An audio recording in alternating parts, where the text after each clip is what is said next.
Donald Trump's presidency was nothing short of a political earthquake. But who is Ryan Wesley Routh, 58-year-old Democrat, who tried to kill Donald Trump? Additionally, who are Thomas Matthew Crooks and Michael Sanford? These three individuals have attacked Donald Trump, raising questions about their motivations. His unconventional style, rash pronouncements, and constant courting of controversy ignited passions on both sides of the political spectrum. While his supporters saw him as a refreshing disruptor, his detractors viewed him as a dangerous demagogue.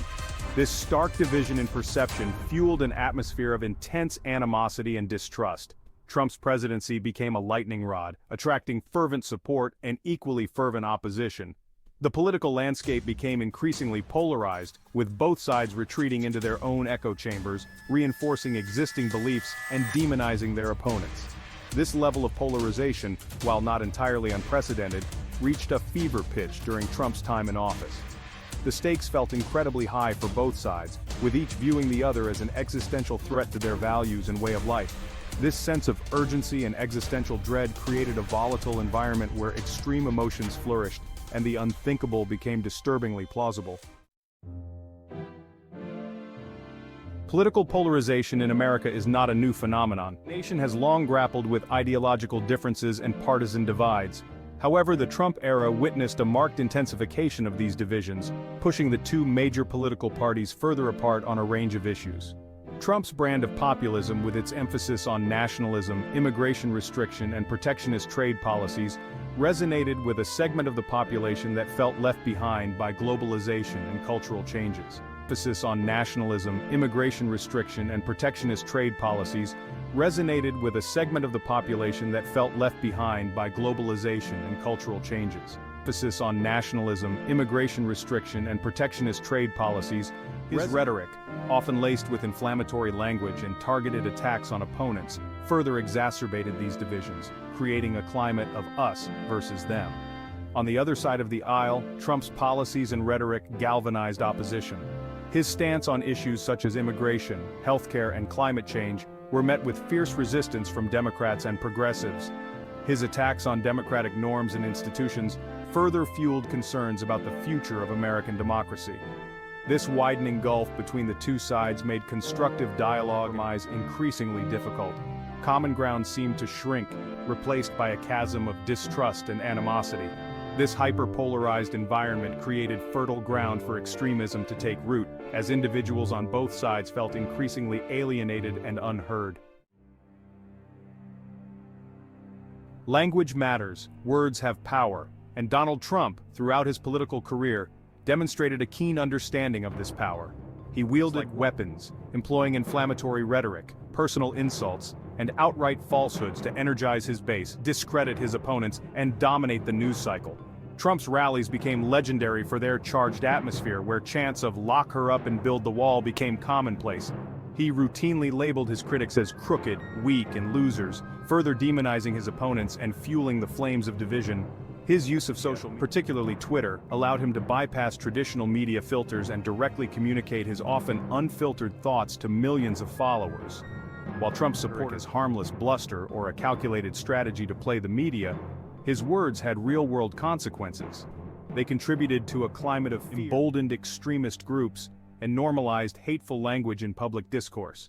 His words, whether intended or not, created a permission structure for others to engage in similar behavior, fostering a more aggressive and hostile political environment. The relationship between rhetoric and violence is complex and multifaceted. While it is difficult to establish a direct causal link, there is a growing body of evidence suggesting that inflammatory rhetoric can contribute to an environment where violence is more likely to occur. When leaders engage in dehumanizing language, demonize their opponents, and promote a climate of fear and distrust, they create a fertile ground for extremism to take root. Individuals who feel alienated, unheard, and desperate for change may be more susceptible to messages that justify violence as a legitimate means of achieving political goals. The internet and social media have further amplified these risks. Online platforms can serve as echo chambers where extremist views are reinforced, and radicalization can occur rapidly. The anonymity of the internet can also lower inhibitions, making individuals more likely to engage in threatening or violent behavior. It is crucial to note that the vast majority of people who hold strong political views do not condone or engage in violence. However, even a small number of individuals acting on extremist beliefs can have devastating consequences. Addressing the root causes of political violence requires a multifaceted approach that includes promoting civil discourse, combating hate speech, and addressing underlying social and economic inequalities. Social media's role in extremism. Social media has altered political discourse, offering connection and engagement, but also risks. Platforms have become breeding grounds for extremism, misinformation, and hate speech. Algorithms prioritize sensationalized content, reinforcing biases. Extremist groups exploit these platforms to spread ideologies and recruit. Social media companies face pressure to address these issues. Balancing free speech and preventing harm is a significant challenge. Section 6: Historical Echoes, Parallels and Precedents. The desire to silence political opponents through violence is sadly not a new phenomenon. History is replete with examples of assassinations, coups, and political violence. These acts often share common threads: deep societal divisions and inflammatory rhetoric. The assassination of Abraham Lincoln stands as a stark reminder of the fragility of peace. The Rwandan genocide of 1994 shows how hate speech can incite mass violence. These examples underscore the need for vigilance in safeguarding democratic institutions. Security concerns and challenges. Political violence challenges law enforcement in protecting public figures and maintaining order. Online radicalization and easy access to weapons complicate threat mitigation. The Secret Service faces increasing difficulties in protecting high-ranking officials. Social media facilitates threats and ideological dissemination. The volume of online activity makes threat identification challenging. Polarization within law enforcement is a growing concern. The January 6th Capitol riot highlighted extremist infiltration in law enforcement. Ensuring law enforcement is not complicit in extremism is crucial. Addressing these challenges requires a multi-pronged approach. Adequate resources and training are essential for effective threat response. Collaboration between agencies is vital for intelligence sharing and coordination. Building trust with communities is crucial for preventing radicalization. Beyond politics, the human cost of extremism. Behind the headlines lie real human lives forever altered by extremism, families torn apart, communities shattered by fear, and individuals grappling with trauma.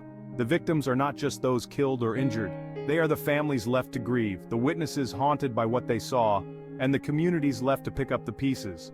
The psychological scars can run deep, impacting generations. The climate of fear and distrust can erode social cohesion. It can undermine democratic norms and stifle open dialogue. When individuals are afraid to express their views, it creates a chilling effect on free speech. We must never lose sight of the human cost of these acts. Remembering the victims and amplifying their stories is essential.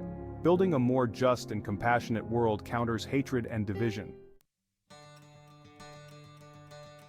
Bridging the divide and rejecting violence. In an era marked by polarization, unity and understanding are crucial. Recognizing our shared humanity is essential. We all share fundamental needs for love and belonging. Civil discourse fosters empathy and understanding. Engage in respectful dialogue and seek common ground. Challenge hate speech and discrimination. Promote tolerance and celebrate diversity. Section 10. Conclusion. Safeguarding democracy in a time of turmoil. Donald Trump's presidency exposed and exacerbated deep-seated divisions within American society. His polarizing rhetoric, coupled with the rise of social media and a climate of political cynicism, created fertile ground for extremism to flourish. While the vast majority of Americans reject violence as a means of political expression, even a small number of individuals acting on extremist beliefs can have a devastating impact. Addressing the root causes of extremism requires a multifaceted and long-term approach. We must find ways to bridge the political divide, promote civil discourse, and counter the spread of misinformation and hate speech online. Law enforcement agencies need the resources and training to effectively identify and mitigate threats while remaining committed to protecting civil liberties. Ultimately, the responsibility for safeguarding democracy rests with each and every one of us. We must reject violence in all its forms, embrace our shared humanity, and work together to create a more just and equitable society for all. The future of our democracy may very well depend on it.